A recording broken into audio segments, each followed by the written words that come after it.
वसईतील वाळीव भागात बुधवारी सकाळी घडलेल्या दुर्दैवी घटनेनं सर्वांनाच हादरवून सोडले होते. एका 6 वर्षाच्या लहान मुलाच्या छातीवरून टी परमिट वाहन चालवून फरार झालेल्या चालकाला वाळीव पोलिसांनी अटक केली आहे. कफील अहमद असे या चालकाचं नाव असून तो गोरेगाव पूर्वेकडील राहणार आहे. अपघाताची दृश्य सीसीटीव्ही कॅमेऱ्यामध्ये कैद झाली होती.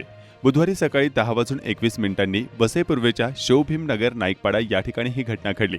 MH01 EM 3245 या क्रमांकाच्या कारसाठी ओला ॲपवरून बुकिंग करण्यात आले होते. गाडी प्रवासी घेण्यासाठी येताच 5 वर्षांचा राघव कुमार चव्हाण उर्फ छोटो हा गाडीच्या समोर मोकळ्या जागेत मातीत खेळत होता.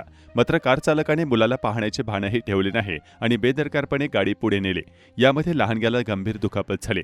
अपघातानंतर चालकाने घटनास्थळावरून फरार होण्याचा प्रयत्न केला. स्थानिकांनी त्याला थांबवण्याचा प्रयत्न केला, मात्र चालकानं कोणतेही ऐकले नाही. ओला बुक करणाऱ्या प्रवाशालाही संपर्क साधण्यात आला, परंतु त्याने कार चालकासोबत येण्याचे सांगत मोबाईल स्विच ऑफ करून टाकला. अपघातात राघव कुमारच्या हाताला, डोक्याला आणि छातीला गंभीर दुखापत झाली असून त्याला तातडीने वाळीव येथील बालवादेवी रुग्णालयात दाखल करण्यात आलं आहे. सध्या त्याच्यावर उपचार सुरू आहेत. वाळीव पोलिसांनी तत्पर कारवाई करत सीसीटीव्ही फुटेजच्या आधारे वाहन चालक कफील अहमदला अटक केली आहे. सध्या पोलीस याचा अधिक तपास करत आहेत.